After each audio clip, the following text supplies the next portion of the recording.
Okay. What do you think about phone calls during the election as a strategy? Well, one thing you see a lot of these days are what we call robocalls, which are automated phone calls. They're very cheap. They're done on a mass basis. In the presidential primaries this year, the Romney campaign in particular would come into a state where they didn't have an organization, and it was a very inexpensive way to reach a lot of voters, but it's not very effective. I mean, it doesn't cost very much money, but it doesn't have much of an impact. In fact, voters in Wisconsin before the Republican primary in Wisconsin were getting saturated, flooded with these phone calls, and people found them very annoying. They were complaining about them, that we get 5, 10, 15 phone calls in a week, and they're automated, so it's very impersonal. And so it's a very inexpensive but not a very effective way to reach people. Usually they have a message, sometimes a recording, or contain almost like an advertisement.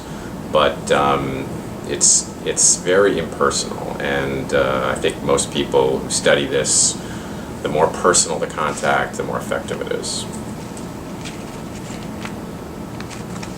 And do you think that face-to-face is the best strategy? Yeah, face-to-face, your neighbor, your friend, your colleague, your coworker, those are usually the most effective forms of communication if you're trying to persuade somebody, or if you're trying to mobilize people and persuade them to vote. If you're hearing from somebody you know, it has a lot more impact if you're an undecided voter than if it's a message from somebody you don't know. Even if it's in person, if it's somebody knocking on your door who you don't know, that's more effective than a phone call, but it's not as effective as a neighbor, as someone from your community. And this is something that the campaigns understand and have, and which is why they do more and more of it at the presidential level and even in state campaigns. And so you speak about community. It's a very important way to reach people in the U.S. Yeah, absolutely. I mean, the Bush campaign, George W. Bush in 2004, sort of pioneered a fairly elaborate network of volunteers who were really operating on their block, in their neighborhoods, in their kind of associations, their groups, their civic organizations. And the whole premise was that you could influence people you know. And you could not only influence who they might vote for, but you could also influence whether they would vote or not. But it was all based on that kind of connection, that intimacy, that local connection, that, like I said, co-workers, family members, neighbors. Even in a national election, which is a different kind of election than a local election, it's still important to campaign at a local level. Because I've been to a meeting of volunteers in Oak Creek, and there was trying to host phone banking calls in a house instead of the library. So I think it's like you said, the community is very important, and it became more personal. Right.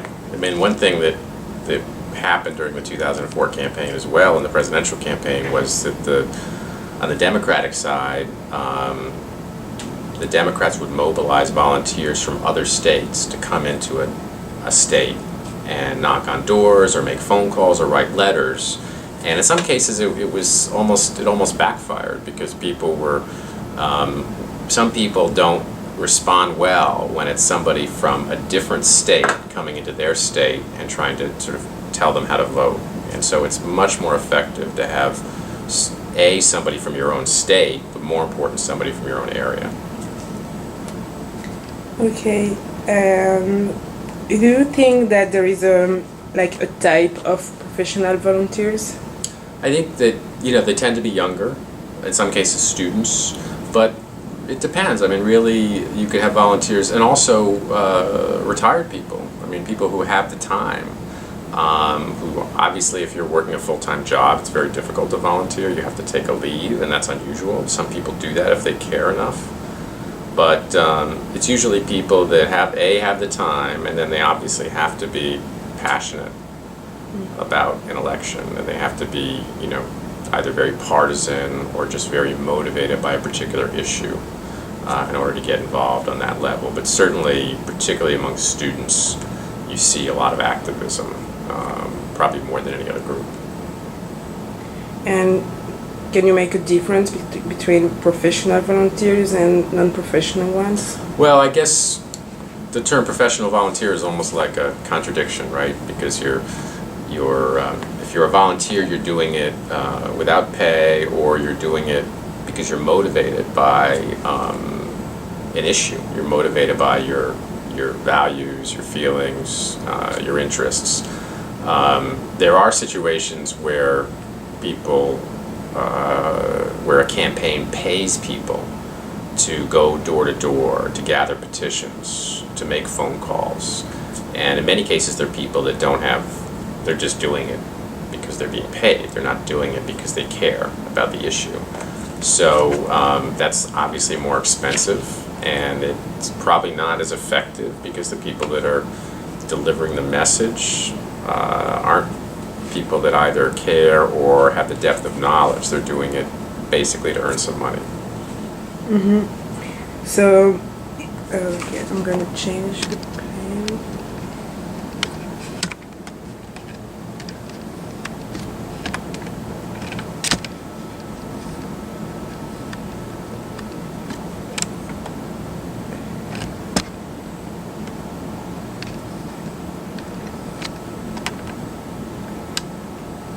Okay. So in our creek, I met a girl, 23 girl, and she is a student, and she's taking a semester off to get involved in the campaign. So it's usual to see that because we don't have that in. Yeah, no, people. It's not common, but you do see it. I mean, people. Also, if you're a student and you're so interested in politics, you know that you want.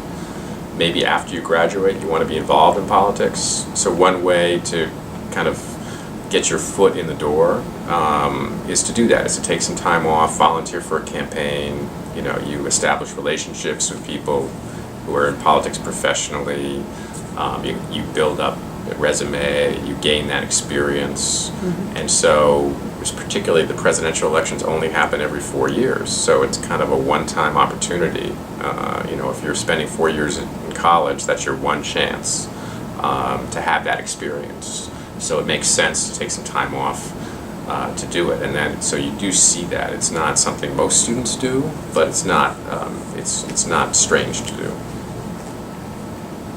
And yeah, so I've heard that there has been a recall in Wisconsin. Yes. It was like a big issue. Yes. And the Democrats lost it. Yes. And what are the strategy now for the U.S. election? Is kind of related or not? Well, that's a good question. We had this big recall election in June, and it got a lot of national attention because it's very unusual to have a recall election for a governor of a state. This was only the third time in the history of the country it's happened. And also it's happening in Wisconsin, which is an important battleground state in the presidential elections. So it got a lot of national attention. People wondered whether the result of the recall would be kind of a signal, either of how the November election would go nationally, or even how the state of Wisconsin would vote in November, being an important electoral state. And the Republicans won. They won by 7 points. So it was a big victory for the Republicans, but it's really unclear what the victory means for November because it was such a special circumstance. And it's possible that some people who voted against the recall and voted for the Republican weren't necessarily voting on the issues, but were voting because they didn't like the recall process. They thought it was sort of unfair or inappropriate to cut short the 4-year term of a governor before it's over.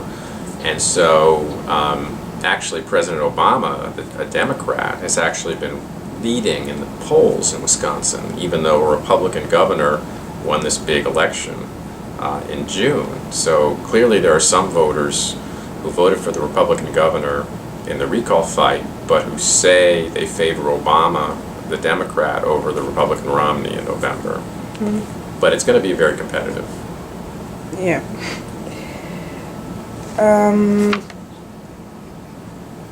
And yeah, one question. According to you, who's gonna have Wisconsin? Well, I think right now, I think President Obama has the advantage because Wisconsin, even though it's a very competitive state, has voted Democratic 6 elections in a row. Going back to Reagan was the last Republican that won Wisconsin, Ronald Reagan in 1984 in a presidential election. But it's been very close. And so President Obama had a great, unusually large victory in Wisconsin in 2008. He won by 14 points, which is pretty remarkable for a swing state. He's not going to do that again this year. It's going to be much, much closer. But right now, I think he has the advantage, but it's not a certainty at all that he'll win the state. But it's the state, I think he's doing a little bit better in Wisconsin than he's doing nationally overall. Okay, so that's all. Okay. Yeah, thank you. Okay.